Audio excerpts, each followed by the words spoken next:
Welcome everyone to Damanpreet physics classes. आज का +1 का टॉपिक है that is product of vectors. Vectors को कैसे कैसे हम मल्टीप्लाई कर सकते हैं, दो तरीके होते हैं एंड उससे भी पहले समझने से पहले हम करेंगे कि how do we represent a vector in terms of unit vectors that is I cap, J cap and K cap. Okay, let's do it. Okay, before understanding कि हम वेक्टर्स को कैसे मल्टीप्लाई कर सकते हैं, we should know how do we represent a vector in Cartesian coordinate system. Let's take this as a Cartesian coordinate system, x, y and z. Everybody knows what is a Cartesian coordinate system. Representation of 3 axes in a plane, right? तो हमारे 3 axes हैं. O is our origin. Let's take a point P जिसके coordinates हैं x1, y1 and z1. How do we get these point? कि अगर हम x1 चले जाएं x axis की तरफ एंड y1 चले जाएं y एक्सिस की तरफ एंड z1 चले जाएं z एक्सिस की तरफ, तो हम इस पॉइंट P पे पहुंच जाएंगे. तो यानी कि x1 आई कैप क्या है? Unit vector along x axis. y1 जे कैप क्या है? Unit vector along z axis. And z1 के cap unit vector along z axis. मतलब x1 x एक्सिस की तरफ चले जाओ, y1 y एक्सिस की तरफ and z1 along z axis चले जाओ, तो हम P पॉइंट पे पहुंच जाएंगे. तो डायरेक्टली कैसे पहुंचेंगे? How do we directly go? Directly इसको कहते हैं position vector, r vector. So r vector of this point is given by x1 y1 z1, or we can write it x1 I cap, y1 j cap and z1 k cap. It can be written as, it can be in 2-dimensional also. Suppose मेरा r vector किसी का है, this is 2 0 and -3. so हम इसको कैसे लिखेंगे? 2 I cap and -3 k cap. It should always be in the order of I, J and K. ठीक है. सो अगर J K होगा तो you have to simply write 0, 1 and 2. ठीक है. तो यहाँ 0 आएगा ही आएगा. अगर आप simply 1 and 2 लिख रहे हो, it means you are in x and y plane, not in y z. Automatically, obviously उसको समझ नहीं आएगा. You have to tell by representing some 0 जो भी हमारा मिस आउट होगा. ठीक है. So this is how do we represent a vector in terms of I, J and K cap, that is in terms of your unit vectors. ठीक है. Let's now multiply the two vectors. How do we multiply it? Okay, the product of vectors, right? Next is product of vectors. Product of vectors को हम दो ways में categorize करते हैं. One scalar product and the another vector product. क्या है ये scalar and vector? दो वेक्टर्स को इस तरह से मल्टीप्लाई करा कि आपका रिजल्टेंट जो है वो क्या है? Scalar. Then it is known as a scalar product. And इस स्केलर को हम डॉट से रिप्रेजेंट करते हैं, तो इसीलिए इसको बोलते हैं dot product. So scalar product और अ डॉट प्रोडक्ट क्या सिग्निफाई करता है कि अगर मेरा result of product is a scalar quantity, right, तो हमारे पास इस प्रोडक्ट को स्केलर प्रोडक्ट और डॉट प्रोडक्ट कहेंगे क्योंकि ये डॉट से रिप्रेजेंट होता है. द सेकेंड कैटेगराइजेशन इज़ कि दो वेक्टर्स को इस तरह से मल्टीप्लाई किया कि रिजल्टेंट जो है मेरे पास क्या है? वेक्टर है. Resultant is a vector.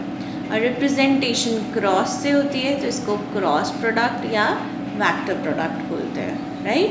सो अगर मेरा resultant is a vector, right, then it is known as a vector product और it is represented by a cross, so cross product. ठीक है. Let's do it in detail कि क्या होता है scalar product, इनकी एग्जाम्पल्स क्या है, क्या होता है वेक्टर प्रोडक्ट और इनकी एग्जाम्पल्स क्या है. एग्जाम्पल्स तो अभी भी कर सकते हैं, इसी के अंदर कर लेते हैं. Example of a scalar product जैसे कि work done.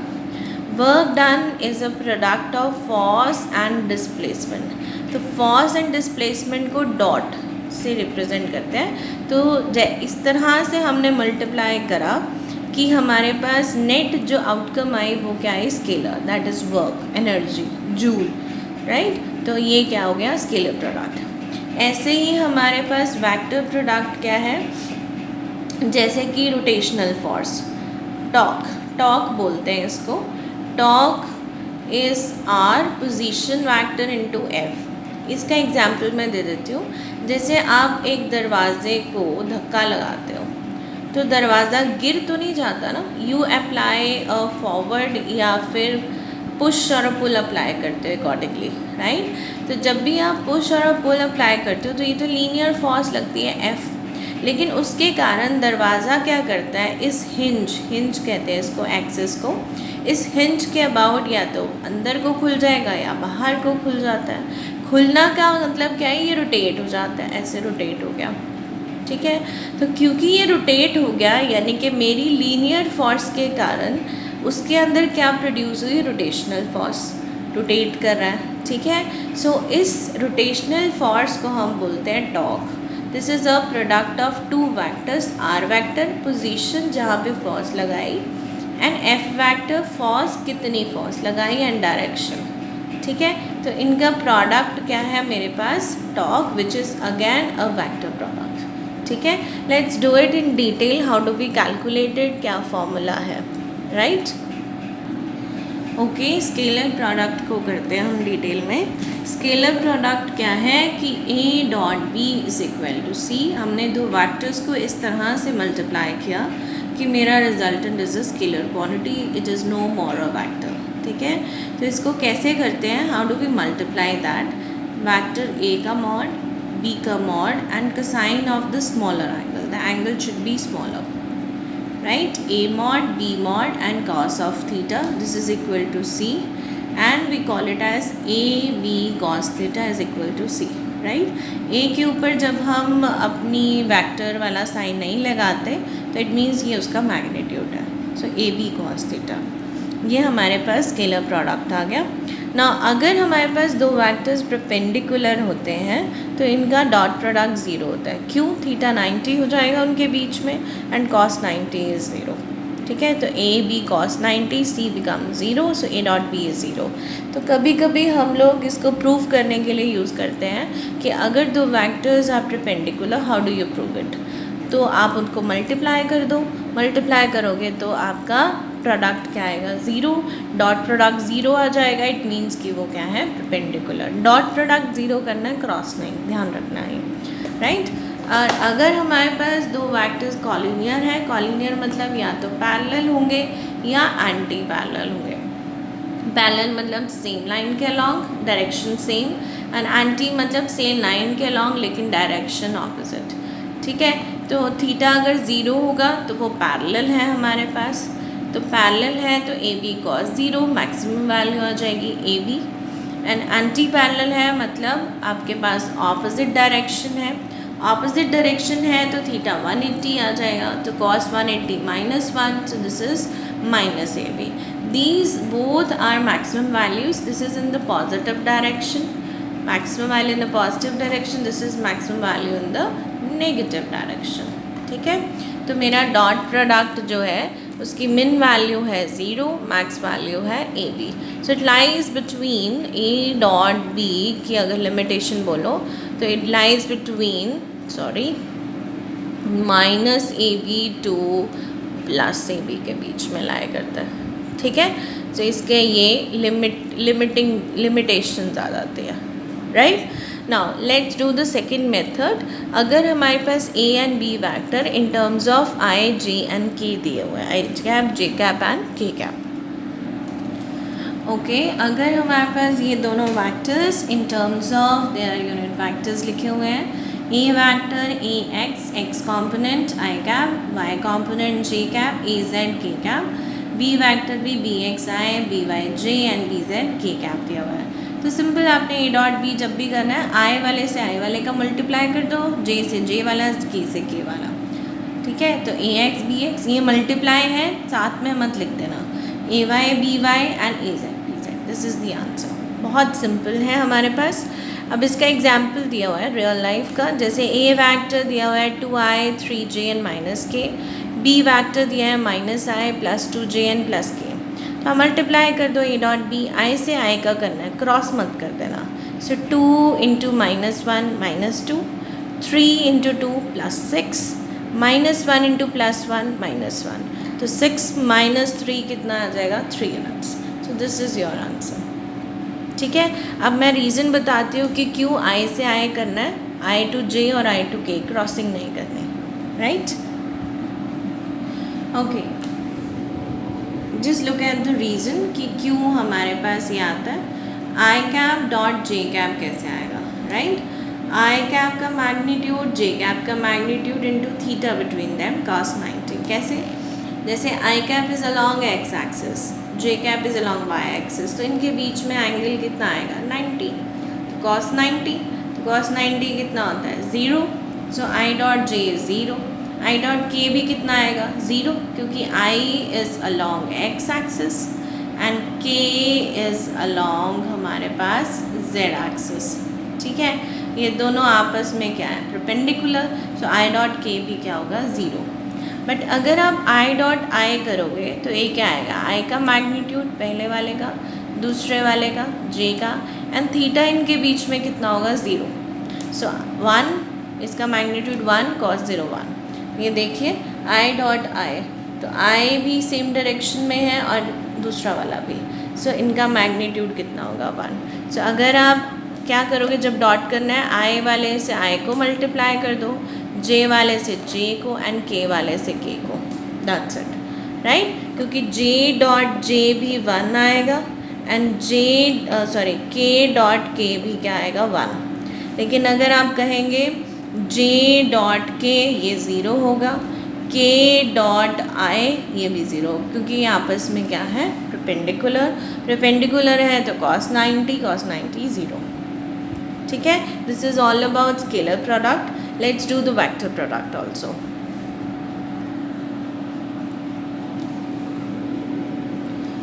Okay, vector product देखिए, A cross B is equal to D vector. ठीक है, तो मेरे पास क्या आया, A cross B is again a vector, उसके पास मैग्नीट्यूड भी है और डायरेक्शन भी है। तो A का मैग्नीट्यूड, B का magnitude into sine of angle between them, and theta should be the smaller angle हमेशा, and direction is given by a unit vector n cap which is equal to D vector, that is vector product। तो A B sin theta क्या है, इसका magnitude, n cap is a direction. Direction कैसे होती है, unit vector जो आएगा it is such that कि ये दोनों vectors A vector and B vector दोनों पे क्या होगा परपेंडिकुलर। तो निकालने का जो तरीका हम यूज़ करते हैं that is right hand thumb rule, right, वो मैं आपको बताती हूँ। Okay, let's take this A vector and B vector लिया हमने। ठीक है, सो हमने निकालना है A cross B। A cross B मतलब A टू B जाना है, A टू B जाना है। ये हमने एंगल लिया थीटा, ये वाला नहीं लेना, बड़ा है, it is more than 180, so you have to take the smaller angle. ठीक है, ये ले लिया हमने।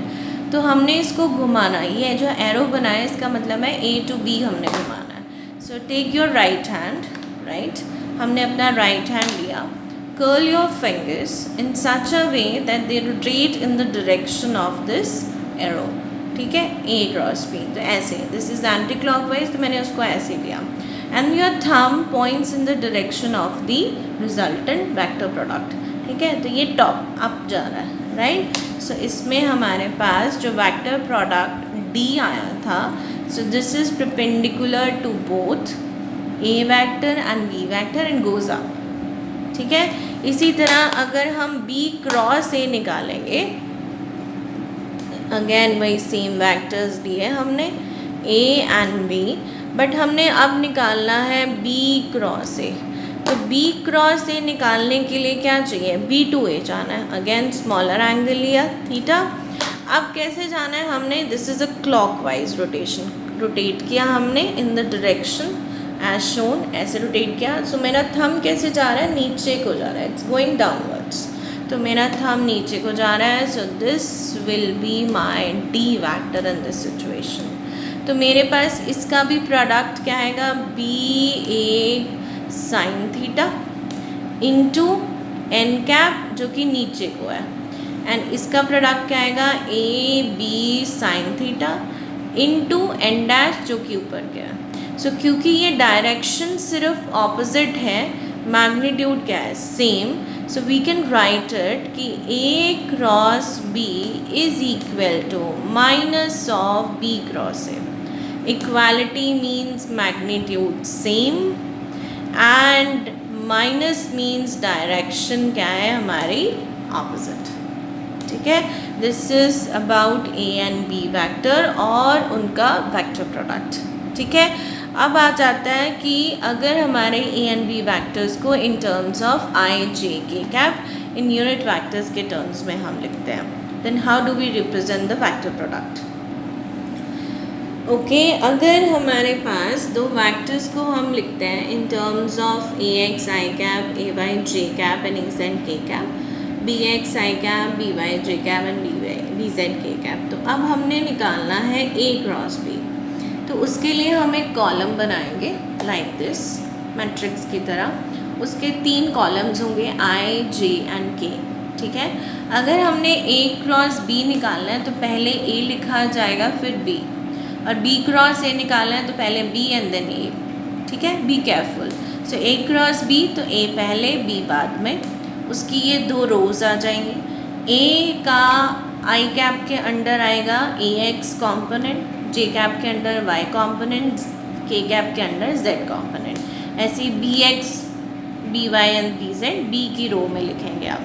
ठीक है, तो अब इनका प्रोडक्ट कैसे निकालते हैं, तो ये प्रोडक्ट आएगा, आई कैप पहले लिखेंगे हम। तो जब आई कैप लेना है तो इस कॉलम को छोड़ देंगे, आई कैप लिखा है तो आई कैप वाला कॉलम छोड़ दिया, एंड देन हम क्या करेंगे, इन दोनों में से इसको मल्टीप्लाई करेंगे। फर्स्ट नीचे जाना है, ए वाई इंटू बी जेड करेंगे, मल्टीप्लाई करना है हमने, और सेकेंड देन माइनस करेंगे बी वाई ए जेड। क्या करेंगे हम, आई कैप लिखा है तो इस कॉलम को छोड़ देंगे, then multiply A Y B Z minus B Y A Z, पहले नीचे फिर ऊपर, A Y B Z minus B Y A Z. ठीक है, देन माइनस जे कैप लिखना है, जे कैप वाला टर्म आ गया तो इसको छोड़ देंगे हम, पहले नीचे ए एक्स बी जेड फिर ऊपर बी एक्स ए जेड। ठीक है, A X B Z minus B X A Z. ठीक है, then again plus K cap, plus K cap मतलब के वाले कॉलम छोड़ देंगे हम, पहले नीचे जाना है, A X B Y minus B X A Y. ये मल्टीप्लाई करना है, ऐसे कंपोनेंट्स मत लिख देना। ठीक है, so this is your A cross B, ये आपका वेक्टर प्रोडक्ट आ गया। ठीक है, नाउ लास्ट हम करते हैं what is I cross J, J cross के and K cross I. Okay, I cross J cross के वाला जो पैटर्न है वो ये फॉलो होता है, आई जे एंड के, आप इस पैटर्न में लिखेंगे। So I cross J will be K, J cross K will be I and K cross I will be J. Pattern बहुत ध्यान से करना है, क्योंकि पैटर्न अगर चेंज हो गया तो आपके अंदर यहाँ पे माइनस साइन आएगा। सो अगर मैं लिखूँ जे क्रॉस आई, मैंने पैटर्न उल्टा दिया, सो this will gives you minus के। अगर मैं लिखूँ के क्रॉस जे, तो this will gives you minus I, and if I write I cross k, so this will give you minus j. So pattern ध्यान रखना है, pattern is very important. I cross j then it is k.